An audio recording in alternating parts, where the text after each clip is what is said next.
우리 지난주까지 우리는 예수님이 누구이신가를 예수님 자신의 증언을 통하여 살펴보았습니다. 지난주에도 말씀드린 것처럼 예수님 닮기를 하는 데 있어서 가장 중요한 것은 예수님이 누구이신가를 정확하고 올바르게 아는 것이었습니다. 그러나 그것 외에 중요한 것들이 또 있습니다. 그 중에 하나가 이 예수님이 이 땅 위에 오셔서 하신 일이 무엇인가 라고 하는 예수님의 사역의 내용입니다.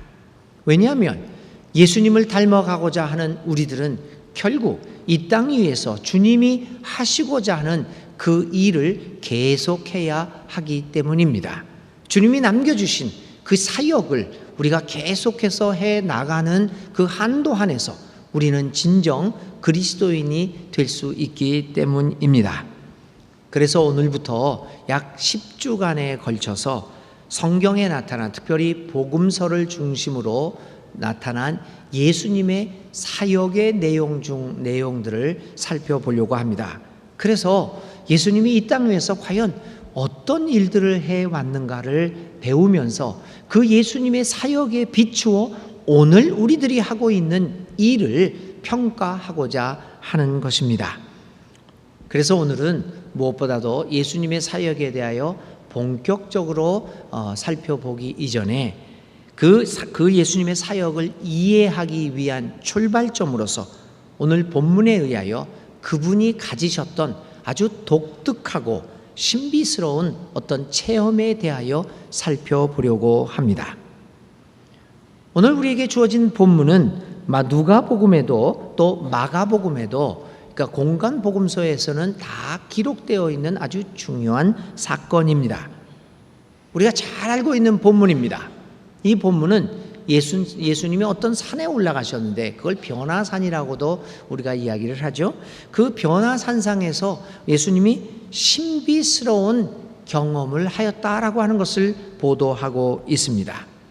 예수님의 얼굴이 해같이 빛나고 그리고 옷은 빛처럼 하얘졌다는 그런 경험입니다. 그뿐만 아니라 모세와 엘리야가 나타나서 예수님과 함께 이야기를 나누었다라고 하는 오늘 우리의 이성으로는 이해할 수 없는 매우 신비스러운 경험에 대하여 오늘 복음서는 이야기하고 있습니다.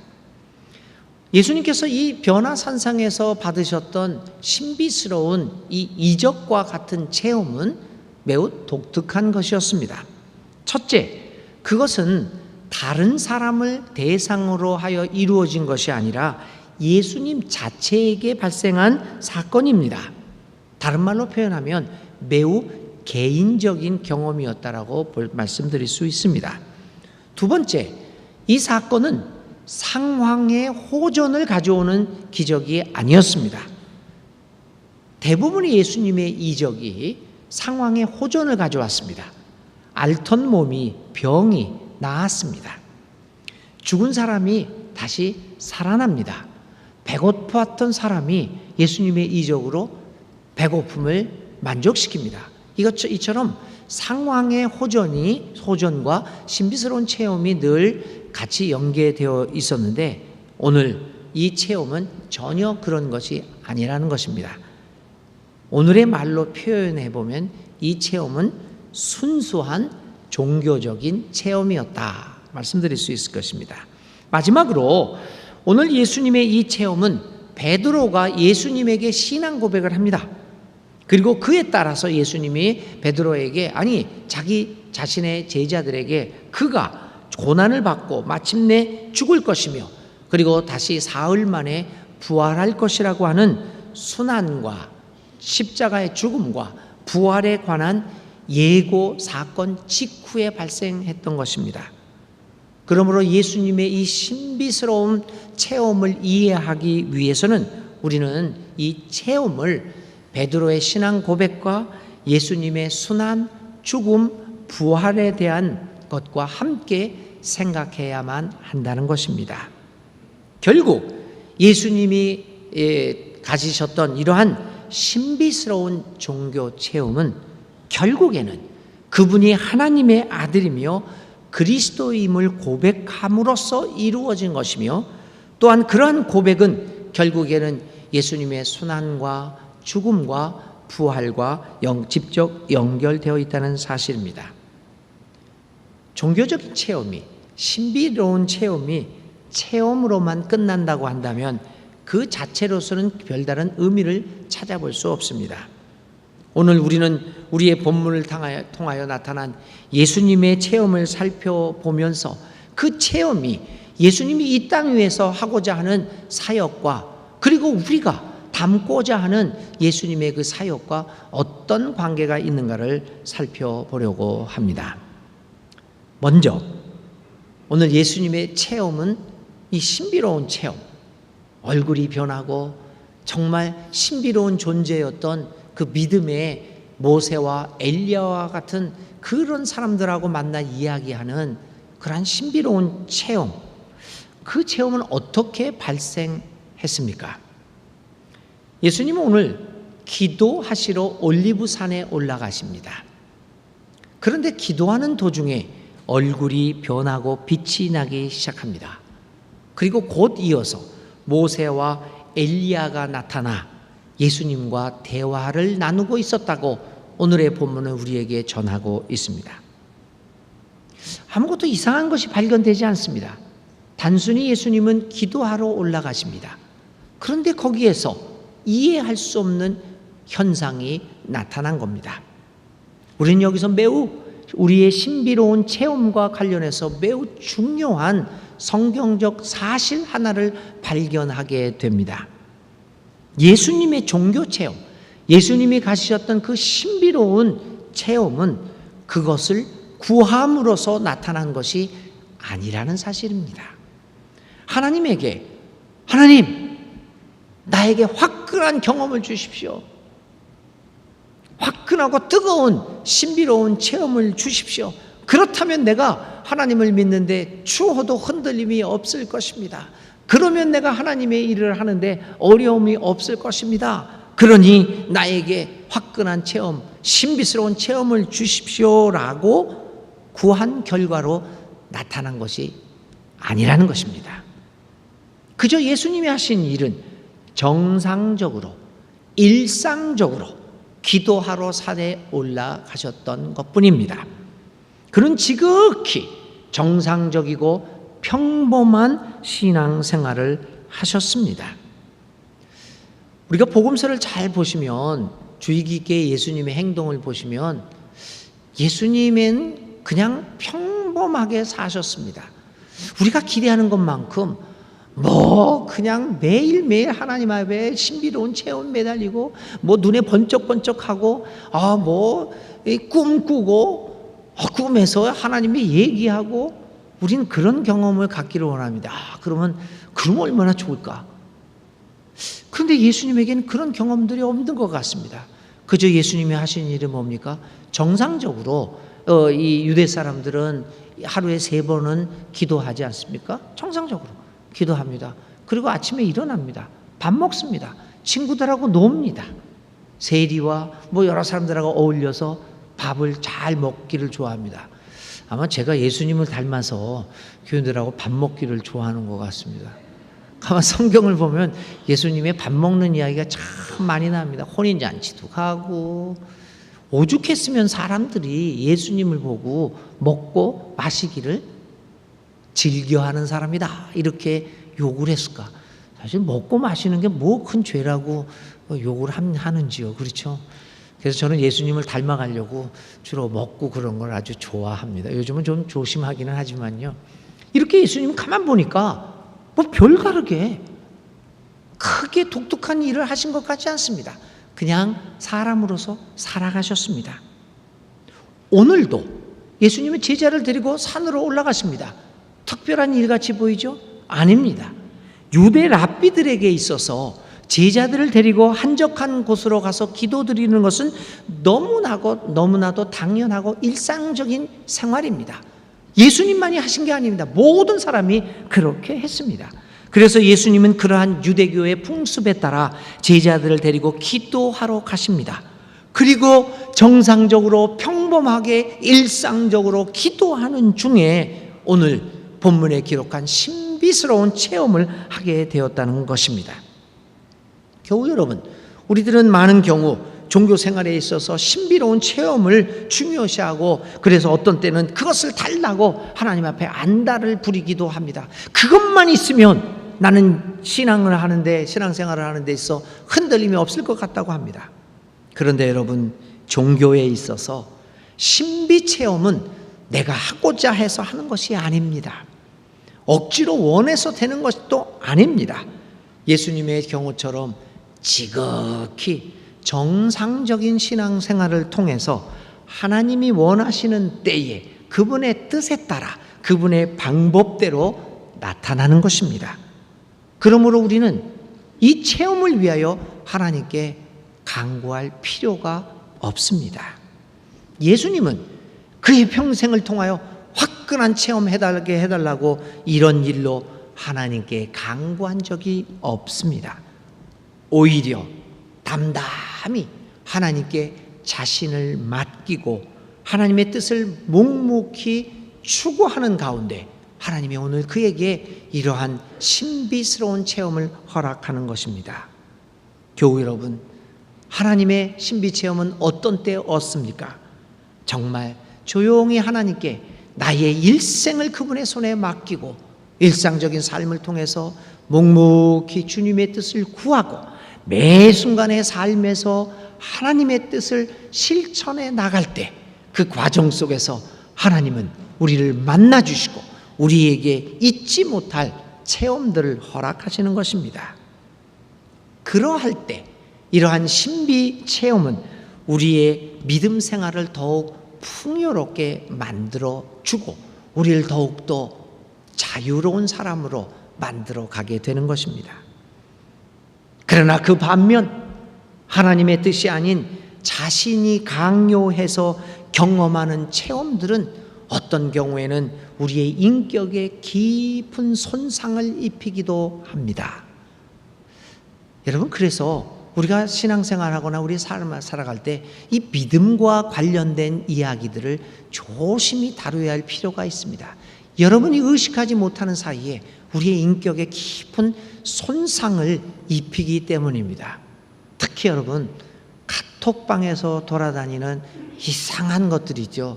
그거 들어오시면 호기심이라도 열지 마십시오. 지워버리십시오. 뭐 지옥의 이야기, 뭐 요즘은 또 그 아프리카의 어떤 그 목사님 이야기가 많이 나오더라고요. 그분은 하나님 앞에 전화를 걸기도 합니다. 보셨어요? 유튜브? 못 보셨구나. 이거 괜히 얘기했네. 또 그러면 오늘 또 찾는 거 아니에요? 그 호기심을 열지 마세요. 전화를 해요. 그게 유튜브에 돌아다닙니다. 그럼 사람들 그걸 보고 우와, 인격에 깊은 손상을 입히는 겁니다. 저는 이렇게 하나님의 이적의 현장을 소개하는 영상들을 자주 보는 편 중에 하나입니다.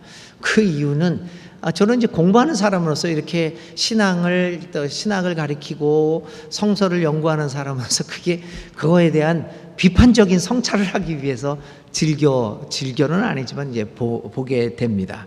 그럴 때마다 여러분 한 가지 느끼는 것이 있습니다.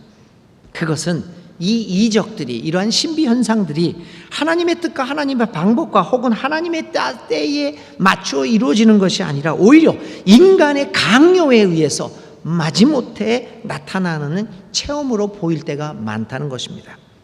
울부짖으며 온몸을 흔들고 그것도 모자라 머리를 쥐어 뜯으면서 얼굴을 찡그린 채 신비 체험을 하고자 하는 모습들을 보면서 가슴이 섬뜩해질 때가 한두 번이 아닙니다. 마치 부모로부터 가정교육을 잘 받지 못하여 길거리에서 엄마에게 무엇인가를 사달라고 졸라대면서 길바닥에 뒹구르며 강짜를 부리는 못된 아이의 모습들이 연상되기도 합니다. 믿음 생활에서 여러분 사실 하나님과의 만남, 이 신비스러운 체험은 참으로 중요한 것입니다. 신비 체험은 윤활유와 같은 겁니다. 지루하고 형식적이고 다람쥐 채바퀴 같은 우리의 생활에 활력을 불어넣어주는 요소입니다. 그럼에도 불구하고 이러한 신비 체험은 우리가 섬기고 있는 하나님의 뜻과 방법과 때에 따라서 이루어져야 하는 것입니다. 여러분, 우리 주위에 얼마나 많은 사람들이 그 신비 체험을 강제로 얻으려다 인격도 신앙도 자기의 삶도 깊숙이 파괴된 현상들을 우리가 얼마나 많이 보았습니까? 오늘 우리는 산상에서의 예수님의 이 변형 체험이 강요가 아니라 어떤 그 갈구가 아니라 하나님의 뜻에 의하여 완벽하게 이루어졌음을 주목하지 않을 수 없습니다. 예수님의 체험이 일상적이고도 정상적인 생활을 통하여 이루어졌다는 사실을 오늘 우리는 성경에서 다시 한번 확인해 보아야 합니다. 우리는 신비스러운 체험에 지나치게 억압되거나 매달릴 것이 아니라 오히려 일상적인 믿음 생활의 훈련에 더욱 힘을 써야 할 것입니다. 결국은 하나님과의 깊은 만남, 이 신비스러운 체험은 우리의 일상적인 믿음 생활과 규칙적인 하나님 말씀 묵상, 기도 생활, 그리고 하나님 말씀 실천하기를 통하여 우리에게 자연스럽게 이루어지는 것입니다. 여러분들에게 이러한 하나님의 뜻과 방법과 때에 이루어지는 하나님과의 만남, 신비스러운 만남의 역사들이 여러분들에게 있기를 간절히 기도드립니다. 자, 두 번째로 한번 보십시다. 신비체험이 어떤 의미를 갖고 있었는가?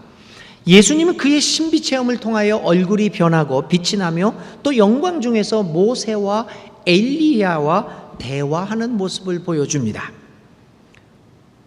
예수님은 이 신비체험을 통하여 자신의 사역과 사명에 대하여 다시 한번 확신을 가질 수가 있었습니다. 왜냐하면 여러분, 예수님이 모세와 엘리야가 가졌던 대화의 내용이 뭐냐면요, 예수님이 앞으로 순환을 당할 것이다, 죽을 것이다, 그리고 다시 부활하여 하나님의 영광을 드러낼 것이다 라고 하는 예수님의 할 일에 대하여, 예수님의 사명에 대하여 이야기를 나눴습니다.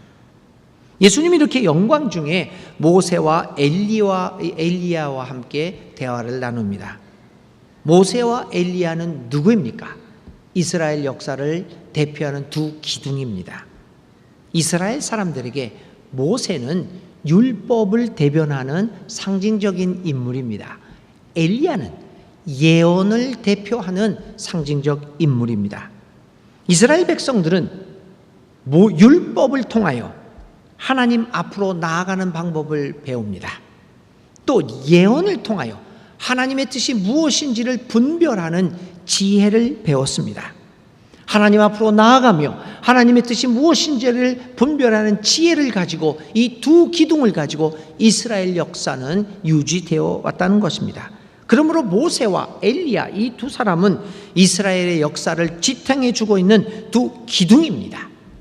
이러한 사람들이 예수님을 만나 대화를 나누고 있습니다. 도대체 이 의미는 무엇이겠습니까? 복음서 기자는 놀라운 것을 우리에게 전하고 있습니다.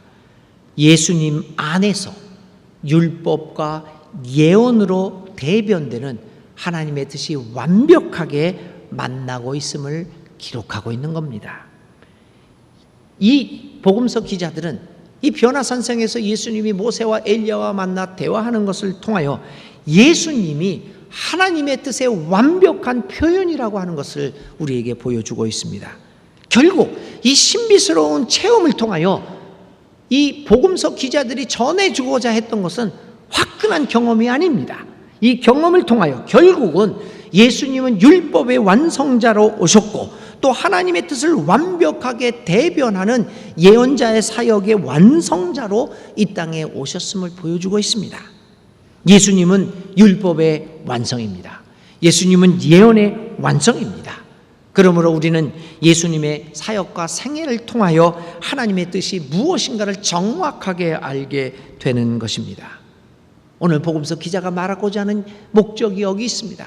신비 체험의 목적이 여기 있습니다. 결국 신비스러운 체험을 통해서 우리는 우리 자신의 사명을 밝히 알게 되고 나의 삶의 위치를 하나님 앞에서 다시 한번 확인해 보는 것입니다.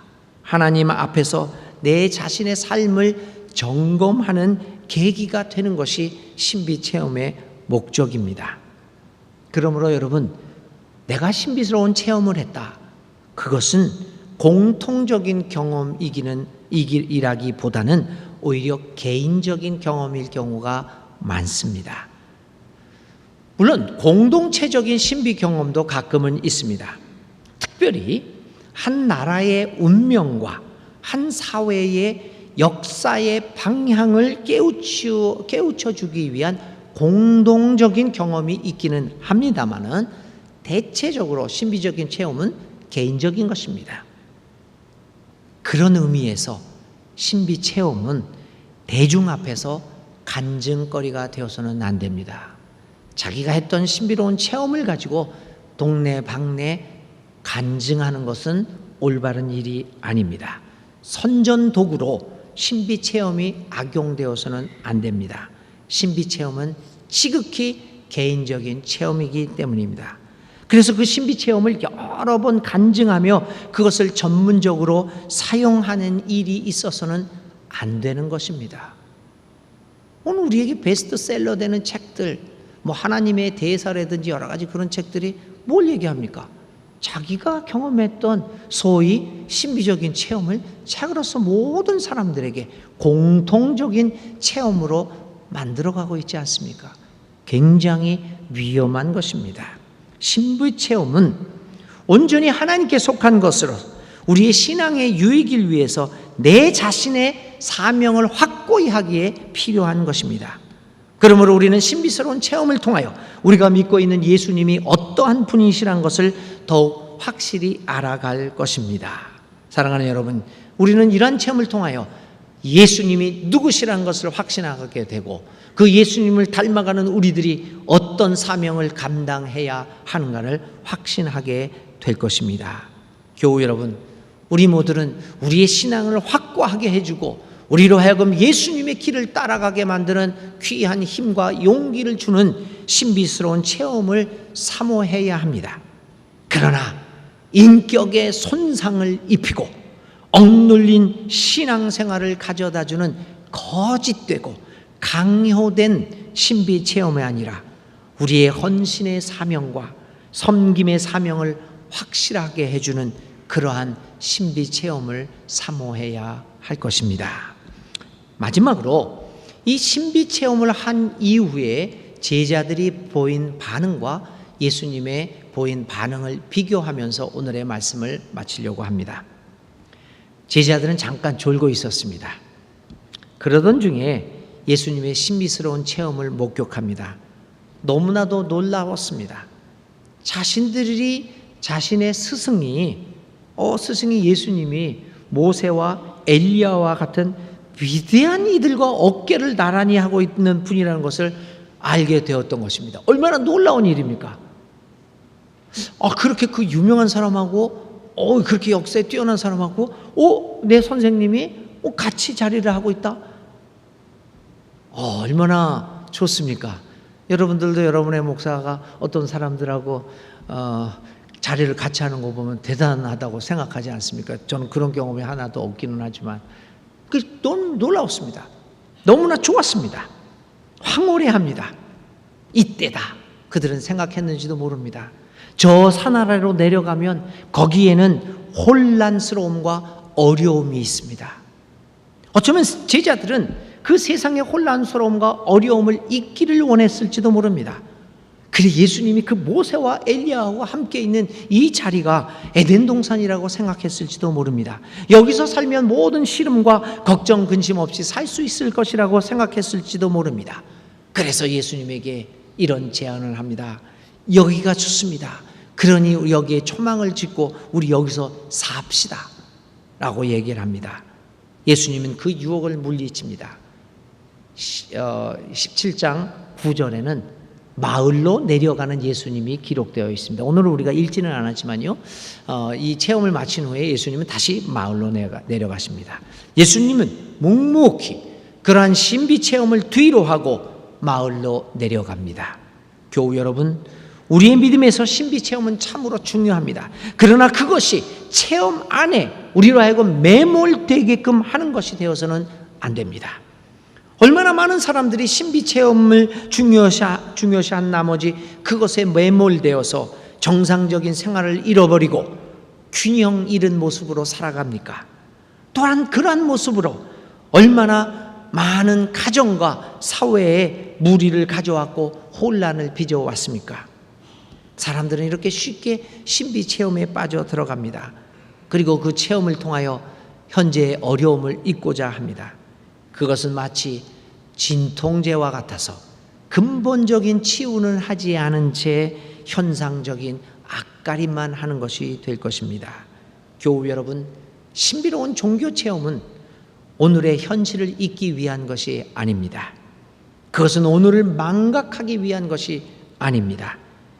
이처럼 진정한 의미를 못 찾는 신비 체험은 우리의 삶을 더욱 피곤하게 만들어 갈 것입니다. 신비 체험은 여기가 좋사오니에 있지 않습니다. 신비 체험은 오늘 예수님이 변화산성에서 보여주셨던 것처럼 마을을 향하여 내려가는 모습을 통하여 그 참된 의미를 회복하게 되는 것입니다. 사랑하는 교우 여러분, 예수님은 신비스러운 체험을 통해 그 자신의 사명을 확신합니다. 그리고 마을로 내려가십니다. 그리고 그 마을에서 이제부터 그분은 사역을 하실 것입니다. 오늘 이 시간 우리는 신비스러운 체험을 하고 자신의 사명을 확신하고 마을로 내려가시는 예수님의 모습을 믿음의 눈으로 바라보십시다. 그리고 기대를 가지고 그 예수님의 그 내려가신 모습을 바라봅시다. 이제 마을로 내려가시는 그 예수님 과연 어떤 사역을 펼칠 것인가를 마음에 두고 기대하면서 그 예수님의 사역에 관심을 가지고 살펴봅시다. 그리고 우리들도 마찬가지로 마을로 내려가는 예수님을 따라 마을로 내려가서 그분이 하신 사역들을 계속해 나갑시다. 여러분은 믿음 생활에서 신비 체험을 갖고 계십니까? 저는 여러분 모두가 신비로운 체험을 하시기를 원합니다. 그렇게 함으로써 하나님에 대한 확신을 가질 수 있습니다. 그러나 더욱 중요한 것은 그 체험을 통하여 마을로 내려가는 결단을 하는 우리 모두가 되기를 바랍니다. 결론을 맺습니다. 여러분, 사람은 땅에 발을 디디고 머리를 들고 하늘을 바라보며 살아가는 존재입니다. 바로 땅이라고 하는 순간에서 하늘이라고 하는 영원을 향한 여행이 바로 우리 인생길입니다. 인간은 영원과 순간의 중간에서 살아가는 존재입니다. 그러므로 영원과 순간이 양쪽이 만족되지 못하면 행복한 삶을 살아갈 수 없습니다. 여러분, 나의 삶이 신비로운 체험에만 잡혀있는 삶은 아닌가? 그래서 혹시 내가 땅에 발을 디디고 사는 존재라는 것을 망각하고 영적인 자만에 쌓인 채 살아가고 있는 삶은 아닌가? 생각해 봅시다. 만일 그렇다면 우리는 마을로 내려가는 예수님의 모습을 보면서 우리의 믿음 생활의 균형을 잡아가야 할 것입니다.